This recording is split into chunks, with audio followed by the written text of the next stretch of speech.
If Hollywood were right, every scuba dive would be a shark attack waiting to happen with an empty cylinder and no way up.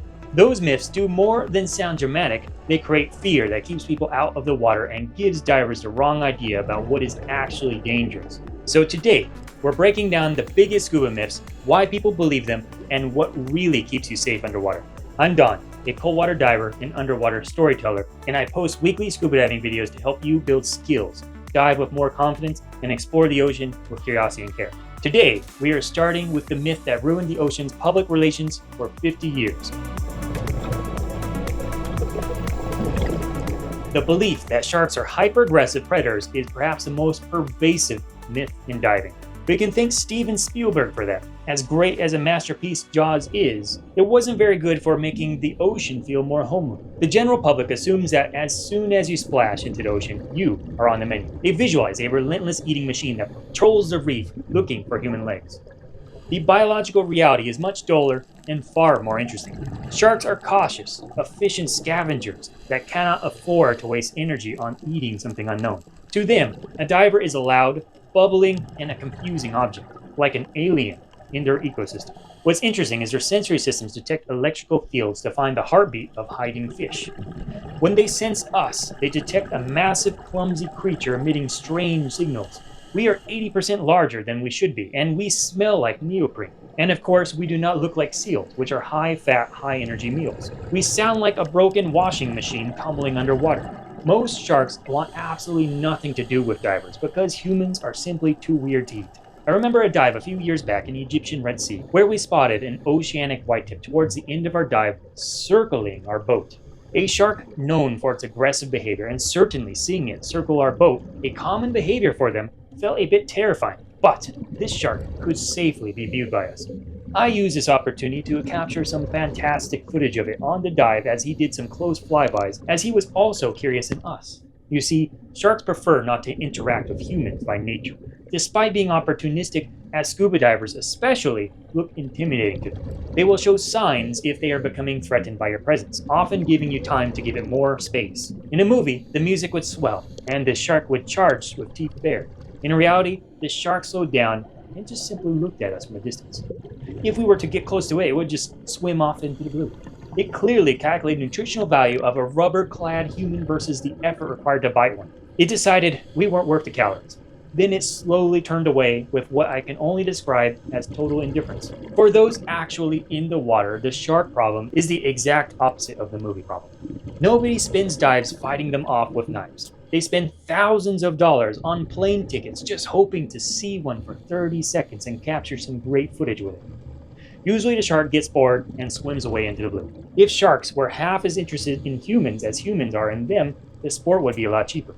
It's worth noting that sharks can sometimes develop a curiosity in humans and want to sense you with their sixth sense. That allows them to sense your electrical field, which they need to be pretty close to feeling, sometimes within that 6 feet or 2 meter range. It's uncomfortably close, but they're just trying to feel you all over with their electrical senses. But it's important to note that doesn't mean it's going in for a bite or an attack. Ultimately, the fear of being eaten is replaced very quickly with the frustration that someone might scare them off. And worse, as divers, we're seeing much less of them because of the mass commercial fishing that's happening, which causes all sorts of other concerns. The underwater community is basically the paparazzi of the ocean, and the sharks are just trying to avoid that flash photography and hopefully escape a few nets while they're at it. Sharks aren't anywhere near as dangerous as they're led up to be, and I'm hoping to see a lot more balance in the ecosystem with sharks and humans in the future. And if you're enjoying this video, now's a great time to like and subscribe. If you find this information valuable, share it with others. And if you're interested in a free monthly newsletter on the latest and greatest of the scuba industry, I have just the thing for you in the description below. I'll see you there. But ultimately, once you realize the wildlife isn't a problem, the anxiety usually shifts to the gear on your back. If you are a diver, you have definitely heard the fear that your gas cylinder will just stop working magically. Those who are not familiar with diving, imagine it is like a light switch flipping off. 1 second you are breathing fine, and the next, poof, you are suffocated. They picture themselves clawing at their throat while the gauge simply reads, you have no air left, 0. That is simply not how the equipment or the physics works, and especially not how we're trained as divers. First, there's a fuel gauge, just like your car. It is called the submersible pressure gauge, or SPG. It is a simple mechanical dial clipped to the hip that shows exactly how much air is left on in bar or PSI. Many people also use air-integrated computers that transmit the pressure wirelessly to your wrist dive computer. And your dive computer will often even vibrate and flash when your gas gets low.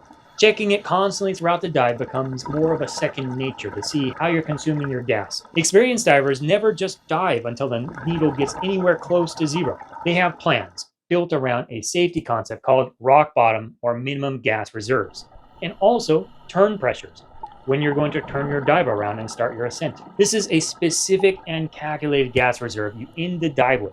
It ensures that if everything goes wrong at the deepest point of the dive, there is still enough gas for two people to ascend safely to the surface.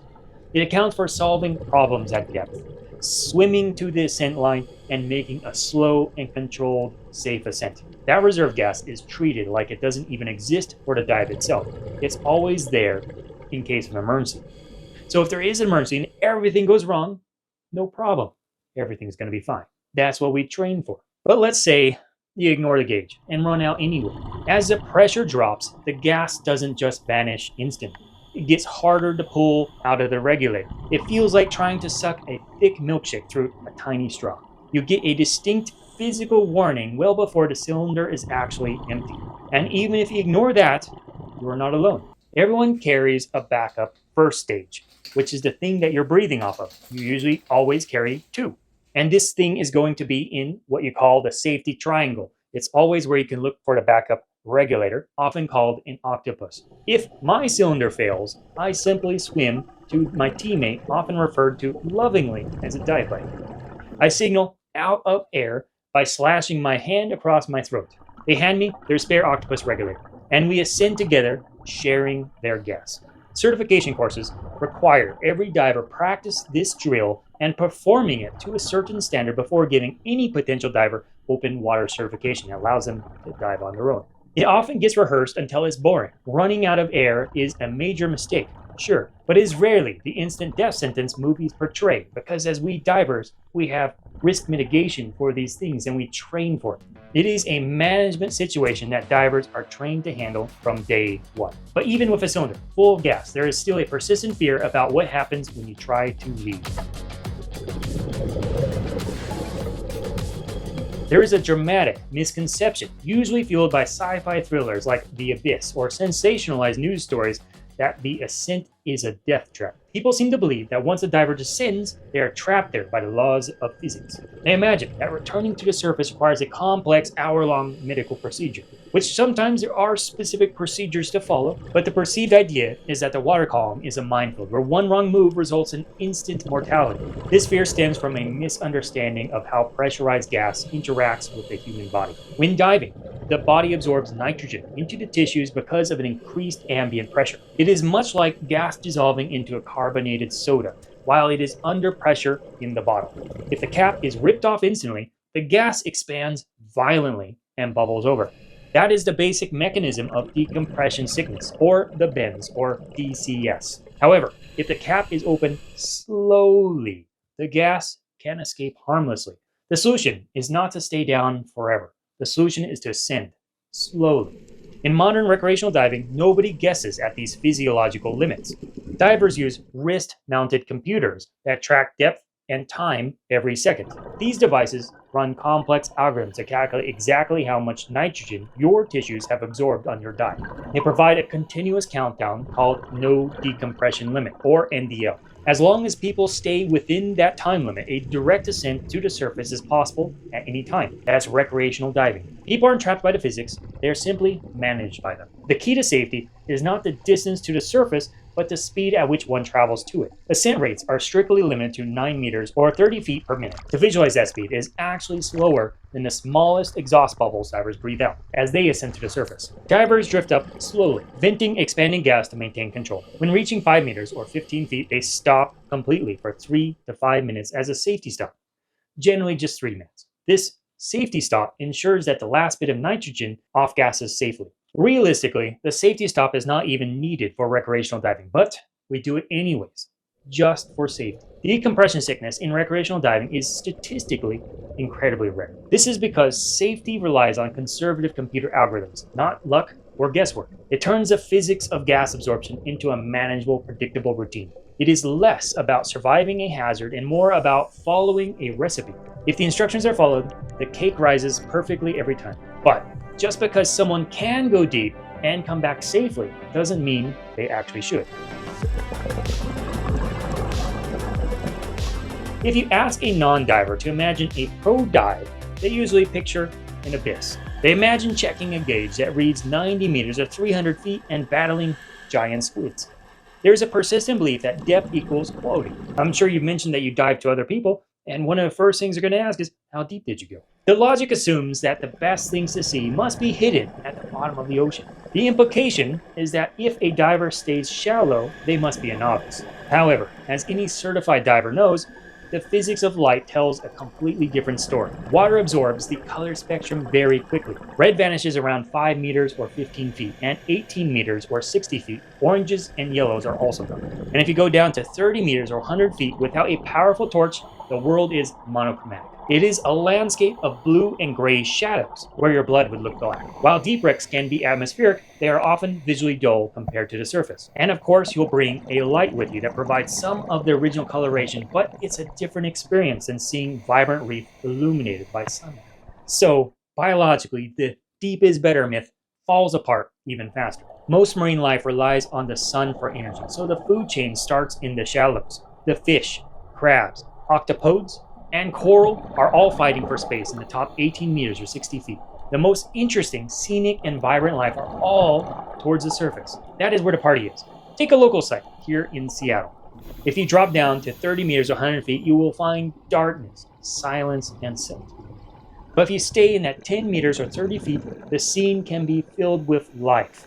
Seaweed, octopods and eels, and a huge variety of nudibranchs and fish, vibrant anemones, and hunting seals. Furthermore, diving deeper punishes your gas consumption. Because the gas is denser at depth and you're always breathing the gas from your tank ambient to the pressure you're around, you end up consuming it much faster. Imagine driving your car where certain lanes doubled or even tripled how much gas you're consuming. A dive to 30 meters or 100 feet might only last 20 minutes before you hit your reserve. A dive at 10 meters or 30 feet can easily last an hour or more. Knowing that, maybe you can pick which lane that you would want to drive your car. The shallow dive gives you 60 minutes of bright, high-definition exploration. The deep dive gives you 20 minutes of gray twilight and rapidly depleting gas cylinder that needs more gear, skills, training, and redundancy to mitigate the risks. Avoiding the deep water isn't about being scared of the pressure. It is avoided because, quite frankly, the shallow water is usually much more interesting and takes less gear and training to enjoy.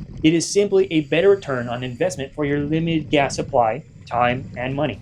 Why pay more to see less? And while we are debunking where the best diving is, let's talk about where in the world you can actually go. This myth keeps people out of the activity and traps experienced divers in a vacation-only mindset. It is the belief that scuba diving is exclusively a tropical activity. If the water isn't 27 degrees Celsius or 80 degrees Fahrenheit or more, crystal clear, and washing over white sand, they think it isn't worth doing. They treat diving like a vacation amenity, something you do between drinking margaritas in Cozumel. The idea of diving in a temperate ocean like the Puget Sound or North Atlantic sounds a little miserable to some. People assume cold water is dark, lifeless, and punishingly uncomfortable. Here's the cold reality regarding visibility and marine life. Tropical water maintains that crystal clarity because it holds less suspended plankton. While the reef is vibrant, the water column itself isn't packed with dense microscopic nutrients. Cold water is murky precisely because it is a nutrient-rich soup. That nutrient density supports massive forms of life that you will never see on a tropical reef. In the Pacific Northwest, we have the giant Pacific octopus. These creatures can grow to weigh 45 kilograms or 100 pounds with arms spanning 6 meters to 20 feet. We have wolf eels, which look like grumpy old men and eat sea urchins like they're apples. We have forests of bulk up that rival the height of the redwoods on land. Tropical diving is like walking through a manicured botanical garden. It is pretty, polite, and colorful. Cold water is like hiking through an ancient wild forest. It is rugged, mysterious, and grand. If you limit yourself to the tropics, you are missing half of the planet's underwater ecosystems. But the primary objection is always the freezing temperatures. This is where modern technology solves the problem completely. Experienced divers in cold waters don't use wetsuits that let the cold water touch their skin. They use dry suits. These are sealed waterproof shells with neck and wrist seals to keep water out. Kind of similar to some degree to astronaut suits. Underneath the suit, I am not wearing a bathing suit.